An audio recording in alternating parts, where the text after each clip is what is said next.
Assalamualaikum warahmatullahi wabarakatuh.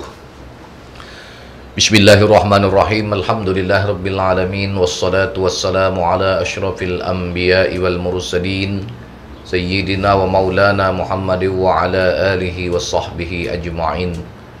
Subhanaka la ilma lana illa ma 'allamtana innaka antal alimul hakim.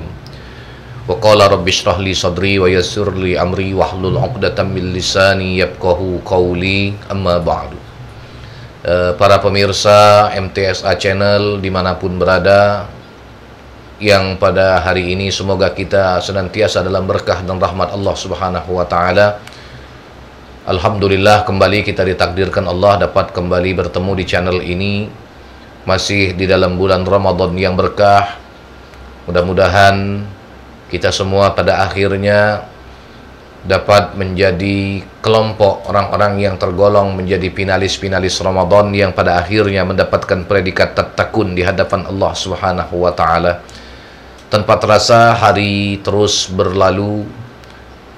Hari ini, saat ini kita telah berada di hari-hari terakhir menjelang kita akan berpisah dengan bulan Ramadan. Tentunya sebagai seorang mukmin ada rasa keharuan ketika kita akan berpisah dengan Ramadan. Kenapa keharuan ini muncul? Karena tidak ada jaminan yang dapat memastikan apakah kita bakal ketemu lagi dengan Ramadan tahun yang akan datang. Oleh karena itu, di akhir Ramadan ini kita diingatkan dengan beberapa perintah ataupun anjuran-anjuran di dalam hukum syariat.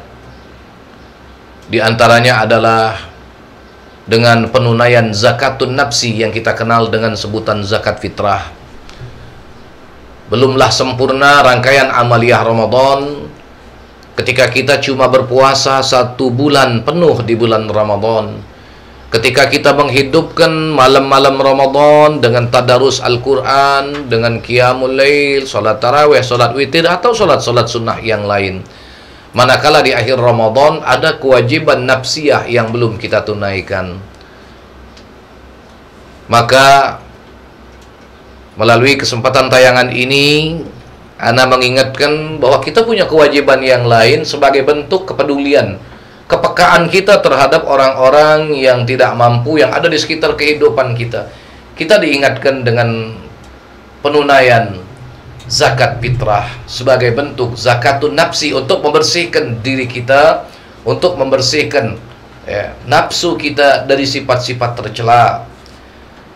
Demikian juga setelah penunaian zakatun nafsi atau zakat fitrah, banyak orang yang berharta kekayaan menghitung haul zakatnya ataupun belum tiba haul zakatnya, tapi mereka telah lebih dahulu menunaikan zakatul mal ataupun zakat harta kekayaan. Ini sebagai bentuk kepedulian, kepekaan terhadap orang-orang yang ada di sekitar kehidupan kita, yang dalam kacamata Al-Quran, dalam kacamata hukum syariat, mereka disebut dengan mustahik zakah atau golongan orang-orang yang berhak untuk menerima zakat.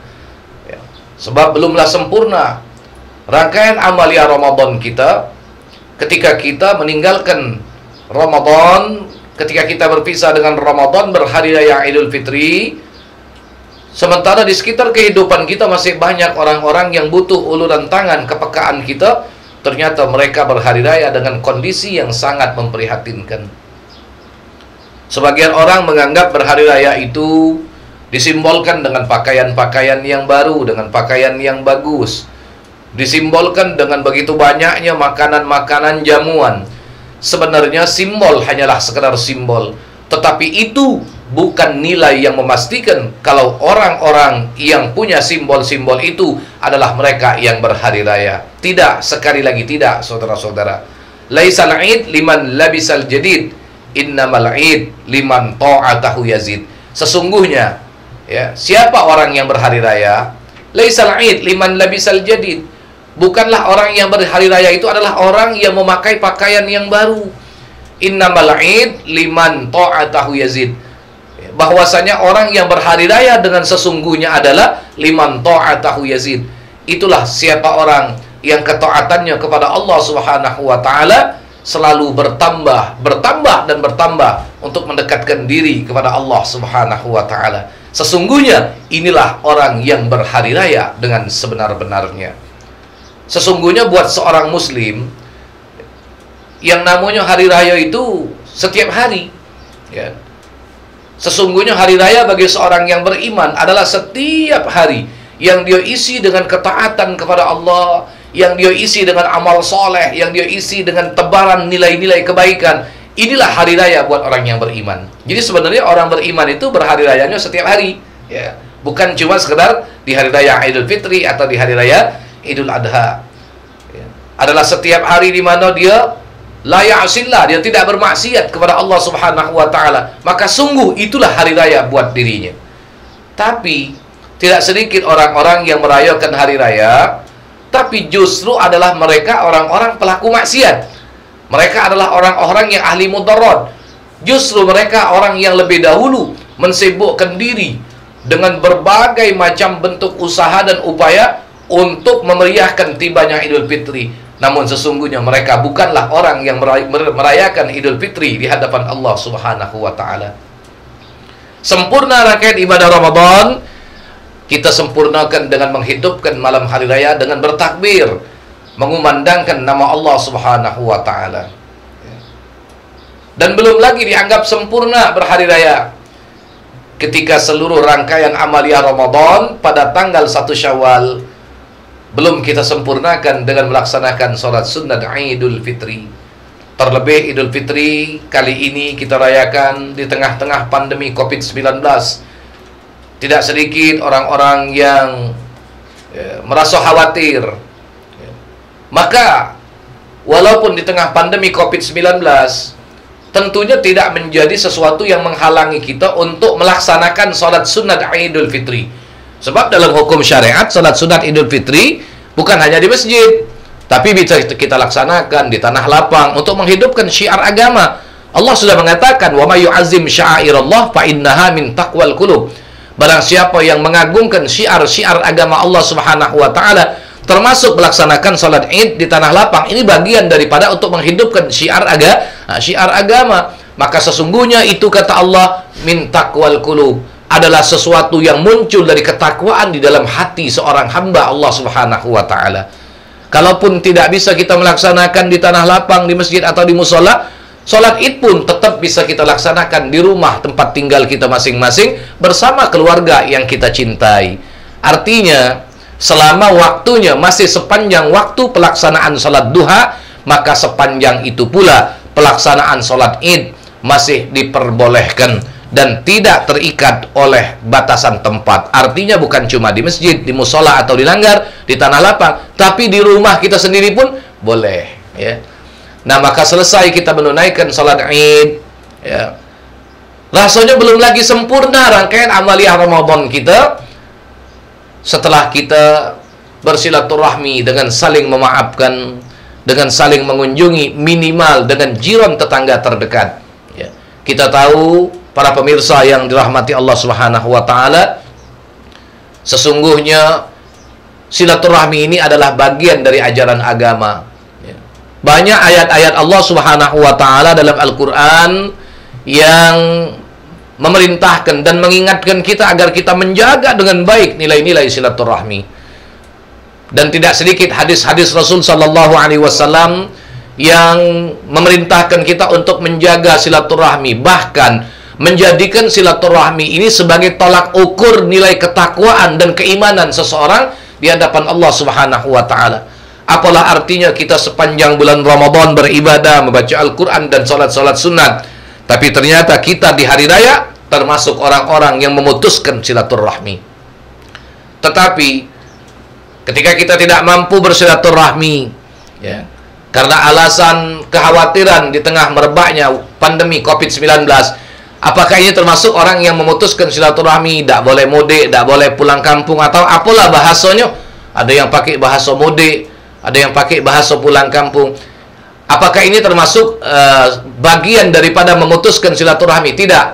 Apalagi sekarang kita ditunjang dengan alat komunikasi yang canggih. Sesungguhnya kita tetap dapat menjalin silaturahmi. Ya. Jadi bukan berarti jarak yang jauh ketika kita tidak sempat bersentuh, berjabat tangan, lantas kita dihukumkan sebagai orang yang memutuskan silaturahmi. Tidak. Ya. Nah, dalam hal ini, silaturahmi juga, menurut para ulama dibagi menjadi dua tingkatan. Ada silaturahmi yang bersifat alam nasud dan ada silaturahmi yang bersifat alam malakut. Oleh karena itu, mari sejenak kita introspeksi diri. Sejauh mana silaturahmi yang akan kita lakukan atau yang bahkan mungkin pernah kita lakukan. Apakah kita sudah tergolong orang yang benar dalam melaksanakan silaturahmi di tengah-tengah kehidupan kita, terlepas apakah itu di tengah keluarga atau di tengah lingkungan pergaulan di masyarakat. Ada silaturahmi yang bersifat alam nasud. Ini silaturahmi yang bersifat bertemunya jasad dengan jasad.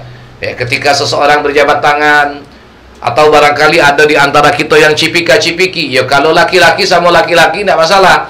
Kalau perempuan sama-sama perempuan tidak masalah. Tapi kalau laki dan perempuan yang bukan mahramnya, ini tetap dilarang dalam agama. Ya.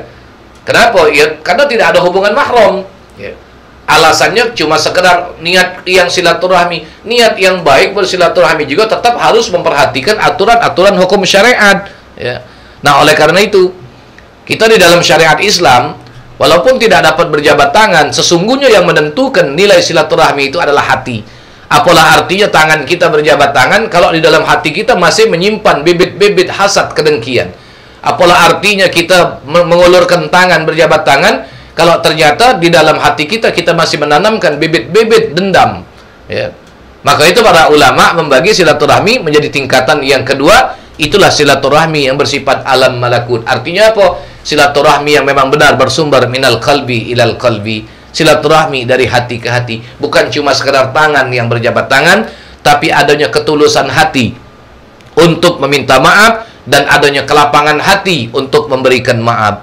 Maka belumlah sempurna rangkaian amaliyah Ramadan kita dengan berzakat dan menunaikan zakat fitrah, dengan mengumandangkan takbir dan melaksanakan sholat Id, bahkan mendengarkan khutbah hari raya, manakala hari raya itu tidak kita laksanakan silaturahmi, tidak kita lanjutkan dengan silaturahmi, walaupun dalam kondisi serba keterbatasan, dengan serba kekhawatiran, maka jangan sampai menjadikan kita orang-orang yang terputus silaturahmi. Minimal paling tidak dengan alat komunikasi kita dapat bersilaturahmi dengan baik. Meminta maaf merupakan hal yang berat, tapi memberikan maaf adalah perkara yang lebih berat daripada meminta maaf. Orang yang meminta maaf adalah orang yang mulia, dan orang yang memberikan maaf adalah mereka yang terlebih mulia di hadapan Allah Subhanahu wa taala. Sebab orang yang memberikan maaf dijanjikan oleh Allah Subhanahu wa taala dengan ampunan di sisi Allah Subhanahu wa taala. Semoga pada saatnya kita termasuk ke dalam golongan orang-orang yang mendapatkan kemuliaan Ramadan,